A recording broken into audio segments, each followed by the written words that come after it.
Senator Mark Peake. Joining us now, State Senator from Lynchburg. Senator, thank you for your patience and thanks for being with us. John, good morning. It is always great to be on the John Fredericks Radio Media Mogul Empire. It is, and I'm glad to see you've really got the people stirred up this morning. It means you got a good crowd out there listening, and everybody's paying attention. So always a pleasure to be here, and that's what I wanted to hear. I want to hear what people thought about the election and where we thought we stood. And so Denver apparently has made some news, and I like Denver. I've always liked Denver, and I didn't get involved in this convention with Bob. I like Bob. I knew Bob because he was my next-door neighbor, covered in the same paper media market, and stayed out of that. But I think Bob's doing a good job out there on his campaign. I hope he is going to win this race. I think he is going to win this race. I've seen him everywhere. He's campaigning hard. I know you hear different things. Everybody is always concerned, but I think Bob's going to hold that seat. We have to hold that seat. If we don't hold the fifth, then things are terrible, terrible for all of us as Virginians and Americans. But I think he's doing a good job. And as to Denver, you got to look at Bill Bowling, or gosh, I know it's hard to lose a race. It's hard to lose a nominating battle to another Republican. But you've got to support Republicans. Whoever has the nomination, we've got to win these races. And certainly our president right now, I mean, if we lose the presidency and the Senate, you saw what has happened in Virginia when they got all three legislative branches. I mean, goodness gracious, what they will do to our country if they have the Senate and the White House is frightening. I mean, and they're telling you what they're going to do. It's terrible, terrible stuff. And we've got to hold the White House. We've got to hold the Senate. And I just everybody's got to get on board, as you said, knocking doors, doing those things. I tell you, Matt Ferris, our delegate down here, had Dan Gade at his farm on Sunday. There was a great turnout. Dan, what a great story. What a great guy. He would be so much better than Mark Warner. He's being outspent. We always are outspent in, it seems, the last 5-6 years. But Gade, he's out there. He's going everywhere and meeting everybody. They're trying to discourage us with the polls. You've talked about this. We're in the exact same situation we were 4 years ago. They're saying the exact same things about Biden that they said about Hillary. Oh, it's an 85% chance he's going to win. And look what happened. Joe Biden's staying in for 3 straight days. Well, He's look, not even out campaigning. It's 2 weeks to go, and he is in Monday, Tuesday, and Wednesday, and Trump's going to 6 or 7 places a day. He put a lid on it since Sunday. He's hiding in the basement. There's more allegations on this computer hard drive, and the corruption and the Biden family who pocketed now, hundreds of millions of dollars is all going to come out. He can't hide from it. There's 15 days. I said earlier, the dam will break when one mainstream media store, other than the New York Post, one mainstream media company picks it up. I think it's going to be the Wall Street Journal. That's my prediction. But somebody is going to pick it up. And when it does, it's over. Okay? Then the dam will break, and then the fake news will have to acknowledge the reality of the Biden crime syndicate family. And that is basically what you're dealing with now, is the Biden syndicate crime family. And so that's going to happen. But I got to tell you, Mark Peake, you look at the polls, the fake polls, media polls are designed to draw a narrative. I look at our polls, internal, which I get every other day, overnight. We're tied in Pennsylvania. We've pulled even in Wisconsin. We've got a shot in Michigan. We're down 5 in Minnesota. I'm down 4.5 now in Virginia. I got a great ground game. I mean, there's all kinds of good. We're ahead big in Florida. We're ahead big in Ohio. We pulled ahead in Arizona. We're going to win North Carolina. We're going to have a phenomenal game day. And when you look at the early balloting, here's the problem the Democrats have. If you look at the surveys that say that 60% of Democrats are going to vote by mail and not vote on game day, they're underperforming everywhere, even in Virginia, massive underperforming. So if those surveys hold, Trump is going to win. It's not going to be close. And you know that they're not going to be competitive in Texas and Georgia. Trump's going to win that. They're wasting time there. but they're not even going. I mean, can you imagine? You've got Biden and Harris, and you're not spending the next 3 days in Pennsylvania, Wisconsin, and Michigan. It's incredible. Didn't they watch Hillary do the exact same thing? Yep. And here they are, and Trump is everywhere. He's going to hold those places. And 4%, Gate had good internal numbers on his race. Remember back to 2014, Warner barely held on to beat Ed Gillespie by about 1%. 1%. And no money. And Gillespie had no money from the RNC, no national money, got horribly outspent. We can do it. You've got the people motivated out there, John. They've got to get out and vote in Virginia and these other places, but they keep slamming those polls at us to discourage us. And I don't think it's working this time. Well, Senator, that's exactly what they're doing.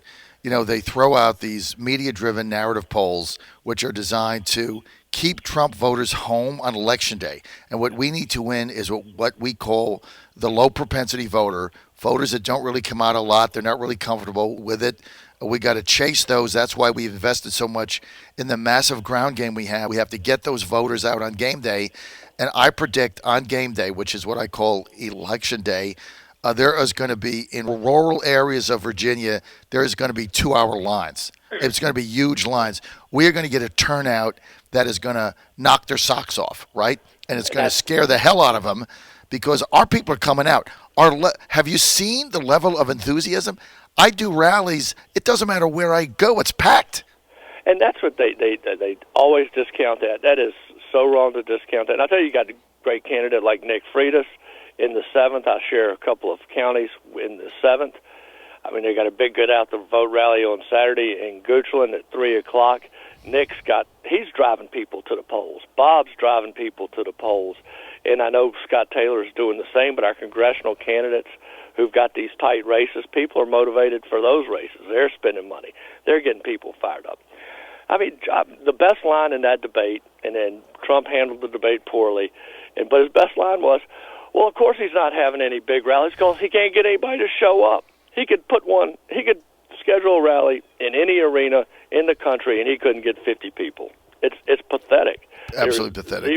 Zero enthusiasm for him as a candidate. All they have is anti-Trump sentiment, and that's what's driving them. And that usually is not enough. It usually is not enough. He's not as unpopular as Hillary. Unfortunately, that did help Trump in 2016, but there's no enthusiasm. They can't. Yeah, but there is a difference with Hillary, and I know a lot of people have said that. And we're with Senator Mark Peake, Republican from Lynchburg, and I'm going to get to the General Assembly in a minute, Senator Peake. But you know, they say that people don't dislike Biden the way they disliked Hillary. That's true, but on the flip side, there's no enthusiasm for Biden.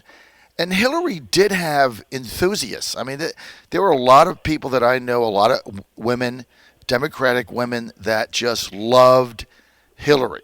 So, yes, she turned some people off, but she also had a level of enthusiasm. And when she would go and speak, I mean, she would pack the house. Biden can't get 8 people to show up. So, you know, there's a flip side there. There's no enthusiasm for the guy. It's all orange man bad. Let me get to the General Assembly that finally ended. What was accomplished there? Well, I'll tell you that a lot was accomplished. What they accomplished was they have demoralized our law enforcement officers across the Commonwealth. I will give credit to some Democratic senators who held the line on some of the truly crazy stuff coming out of the House of Delegates.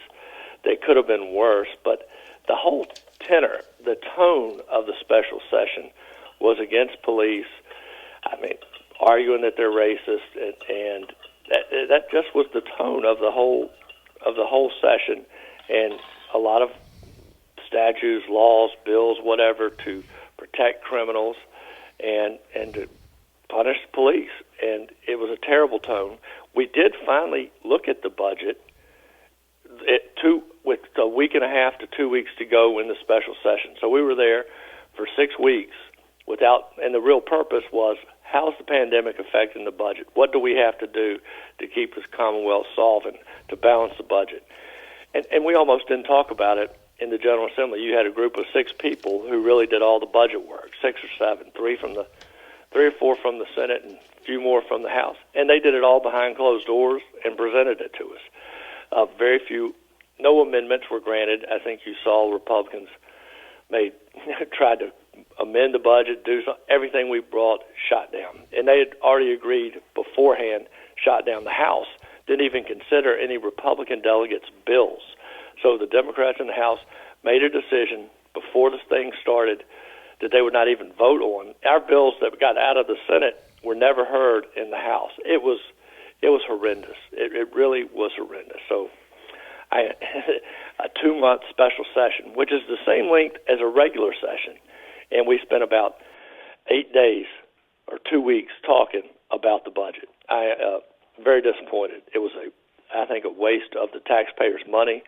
All of those bills could have been considered in the regular session and handled like they're supposed to be handled, where you have regular committees where everybody's there and people can come in and testify in front of you. This virtual stuff that the House did was terrible. John, I'm just so disappointed in what has happened. Well, Senator Peake, I know you're fighting hard for change, and look, it's tough to be in the minority. And when you're in the minority in the Senate and the House and the governorship and Attorney General and Lieutenant Governor, I mean, they have all the power. They definitely marginalized Republicans. And I was saying this the other day. I remember covering the General Assembly when Bill Howell had a supermajority. And basically, they could do whatever they wanted. And Bill Howell was very careful and always to include, at the time, the minority leader was David Toscano. He was always included in whatever they did. Always. I mean, he was always given courtesy. They talked to him. He was given time. He was given the opportunity to make amendments. Bill Howell was always careful to engage the minority, even though he didn't have to do that. Since the Democrats have taken power, they've done the exact opposite. And completely, Dobbs. Now, I'll tell you what, and it's not just us, but the House Democrats, there was no cooperation with the Senate Democrats. We got there the very first day. They hadn't had, they didn't work anything out. Mm-hmm. I mean, when we're starting, what we're going to do, mm-hmm. how the session's going to go. Mm-hmm. I was livid the first day we get there, and we go, man, we got to adjourn because the House hadn't done this, and they couldn't agree. We never did agree. They mm-hmm. never agreed on the rules between the House and the Senate as to how the special session should go. Mm-hmm. And I'll tell you what, those House folks, they're getting primaried from the left. Again, you've already seen a number of people challenging these liberal delegates from the left. We have a serious problem in Virginia, and people better get out. They better vote for Donald Trump, Dan Gade, and their congressmen, and we've got to do something in 2021 to get back some state offices, because it is bad right now, and it's going to get worse if they have their way. Thank you for all you do to get the message out, John. Senator Mark Peake, Republican, Lynchburg, were you disappointed with what Riggleman did? Yes. Denver, I like Denver, and I just talked to him. We had a meeting in Fluvanna. He participated. He's been very involved. Donald Trump supported him. You cannot abandon the party, even though you're mad and things like that. You've got to support Republicans because the Democrats are dangerous. Donald Trump is 100% better than Joe Biden in the White House, and imagine the White House with them and a Democrat Senate, what the damage they will do to our country. You've got to stick with folks, even though you're mad or upset. We are the best option. Senator Peake, thank you. John Fredericks Radio Network.